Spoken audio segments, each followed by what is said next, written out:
নমস্কার বন্ধুরা, পিএএসডি ব্লগসে আপনাদের স্বাগতম। আজকে আমি অন্য ধরনের একটি রেসিপি নিয়ে আপনাদের সামনে আসছি। এই যে দেখুন, এই যে রেসিপিটা বানিয়েছি, এটা যদি একবার আপনি চায়ের সঙ্গে খান তাহলে ভুলতেই পারবেন না। অসাধারণ টেস্টি এই রেসিপি। এখন আমি এর উপরে একটু রিং করা পেঁয়াজ ছড়িয়ে দিচ্ছি। এই রেসিপিটা ছোট বড় সবার প্রিয়। একবার বানিয়ে খেয়ে দেখবেন, অপূর্ব স্বাদ, মুখে লেগে থাকবে। এই রেসিপি করার জন্য এখানে আমি 1 কাপ মোটা চাল নিলাম। এখন আমি এর মধ্যে দিচ্ছি সামান্য একটু লবণ, আর দিচ্ছি 1/2 চামচ জল।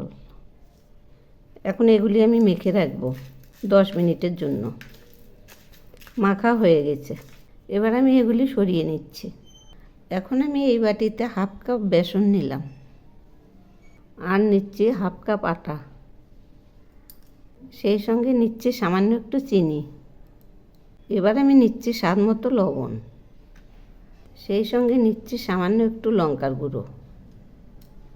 এখন আমি নিচ্ছি অল্প পরিমাণ কালো জিরা, আর নিচ্ছি 1 চামচ রিফাইন তেল।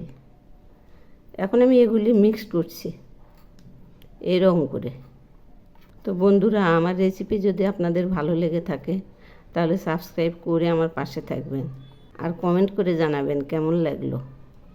এই যে মাখা হয়ে গেছে, এবার আমি এর মধ্যে সামান্য জল দিয়ে ব্যাটার তৈরি করে নিচ্ছি। অল্প পরিমাণ দিলাম। এগুলি এখন ভালো করে মেখে নেব, এইরকম করে ফেটিয়ে নেব। যত ফেটাবো তত সুন্দর হবে। আর একটু জল লাগবে, আর একটু জল দিয়ে নিয়েছি। এখন এগুলি ফেটাতেই থাকবো, অনেকটা সময় ধরে ফেটিয়ে নেব। এই যে দেখুন, এই রকম হয়েছে।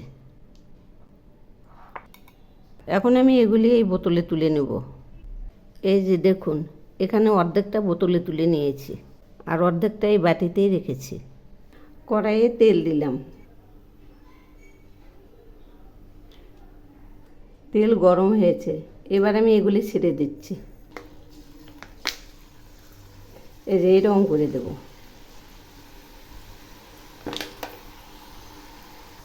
একটু নেড়ে দিচ্ছি। এগুলি একদম মুচমুচে করে ভেজে নেব। এগুলি ভাজা হয়েছে, এবার আমি নামিয়ে নিচ্ছি। এই যে দেখুন, একদম মুচমুচে হয়েছে। একটা দেখাচ্ছি, এই যে দেখুন, এই রকম। এবার আমি নামিয়ে নিচ্ছি। সবগুলো নামিয়ে নিলাম। এই যে দেখুন কীরকম মুচমুচে হয়েছে, দেখছেন কতটা শব্দ হচ্ছে। এভাবেই আমি বাকিগুলোও ভেজে নেব। এবার আমি বাকিটা বোঁদের মতো করে ভেজে নেব, মানে বুন্দিয়া। এই যে দেখুন, একটু একটু করে পড়ছে, একদম বোঁদের মতো হবে।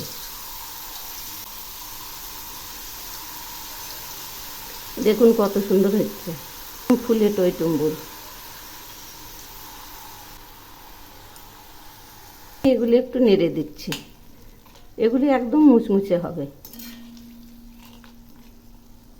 ভাজা হয়েছে, এবার আমি নামিয়ে নিচ্ছি। এভাবেই আমি সবগুলো নামাবো। এবার আমি ভেজে নিচ্ছি 2টো শুকনো লঙ্কা। সেই সঙ্গে ভেজে নিচ্ছি ছোটো 1 বাটি কর্নফ্লাওয়ার। এখন এগুলি একটু নেড়ে দিচ্ছি। ভাজা হয়ে গেছে, এবার নামিয়ে নিচ্ছি। এভাবেই আমি সবগুলো নামাবো। এখন আমি ভেজে নিচ্ছি ছোটো 1 বাটি ছোলার ডাল। একটু নেড়ে দিচ্ছি। ভাজা হয়ে গেছে, এগুলিও নামিয়ে নিচ্ছি। এভাবেই সবগুলো নামাবো। এখন আমি কড়াইটা একটু কাট করে নিলাম, এই যে এইরকম করে। এখন এই ছাকনার মধ্যে করে একটু মসুরের ডাল ভেজে নিচ্ছে। তোলার সুবিধার জন্য এভাবেই ভেজে নিচ্ছি। এই যে দেখুন ভাজা হয়েছে, আর একটু হবে। এবার আমি এগুলি নামিয়ে নিচ্ছি। দেখুন একদম মুচমুচে হয়েছে। এখন আমি ভেজে নিচ্ছি কয়েকটা কুমড়োর বীজ। এগুলি এইভাবেই ভাজবো। পটপট করে ফুটছে, এবার ছান্তা দিয়ে ঢেকে দিচ্ছি। ভাজা হয়ে গেছে। এই যে দেখুন কত সুন্দর হয়েছে। এখন নামিয়ে নিচ্ছি। এবার আমি লবণ দিয়ে মেখে রাখা চালটা ভেজে নিচ্ছি। এই যে দেখুন, একটু নেড়ে দিচ্ছি। দেখুন একদম মুড়ির মতো হয়ে যাচ্ছে। এভাবেই আমি সবগুলো ভেজে নেব। এগুলি আর একটু ফুলবে। ভাজা হয়ে গেছে, তেলটা একটু নিংড়ে নামিয়ে নেব। এভাবেই আমি সবগুলো ভেজে নেব। এবার আমি ভেজে নিচ্ছি অল্প পরিমাণ চিড়ে। এই যে দেখুন ফুলে উঠেছে। চিড়েটা চট করেই ভাজা হয়ে যায়। এগুলি হয়ে গেছে, এই যে নামিয়ে নিচ্ছি। এবার আমি কড়াইটা সোজা করে নিচ্ছি। এবার কয়েকটা বাদাম ভেজে নিচ্ছি, একটু নেড়ে দিচ্ছি। এগুলিও ভাজা হয়ে গেছে। এবার নামিয়ে নিচ্ছি। এভাবেই আমি সবগুলো নামাবো।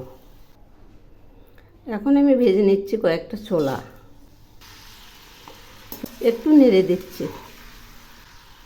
ভাজা হয়ে গেছে, এবার নামিয়ে নিচ্ছি। এভাবেই সবগুলো নামাবো। এবার আমি ভেজে নিচ্ছি কয়েকটা কাঁঠালের বীজ। এগুলিও মুচমুচে করে ভেজে নেব। একটু নেড়ে দিচ্ছি। ভাজা হয়েছে, এবার আমি নামিয়ে নিচ্ছি। এভাবেই সবগুলো নামাবো। সব শেষে আমি ভেজে নিচ্ছি কয়েকটা কারি পাতা,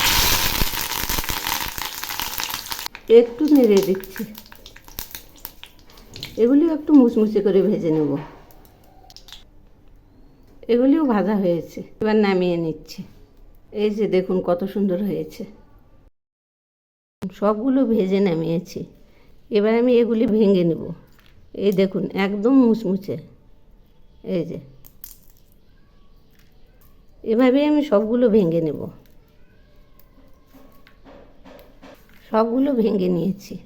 এবার আমি এর মধ্যে কারি পাতাগুলো দিলাম। এখন এগুলি একসঙ্গে মেখে নিচ্ছি। এইভাবে সবগুলো মাখবো। এই যে দেখুন এরকম করে সবগুলো মেখে নিয়েছি। সবগুলো মেখে নেওয়ার পর এর উপরে আমি রিং করা পেঁয়াজ ছড়িয়ে দিচ্ছি। এই রেসিপি যদি বিকেলে চায়ের সঙ্গে খান, একবার খেলে আর ভুলতেই পারবেন না। এত টেস্টি, অসাধারণ টেস্টি এই রেসিপি। এই রেসিপির স্বাদ কখনোই ভুলতে পারবেন না। এবার আমি কয়েকটা কাঁচা লঙ্কা দিয়ে দিচ্ছি। অনেকেই ঝাল পছন্দ করে, সেজন্য এখানে লঙ্কা দিয়ে রাখলাম।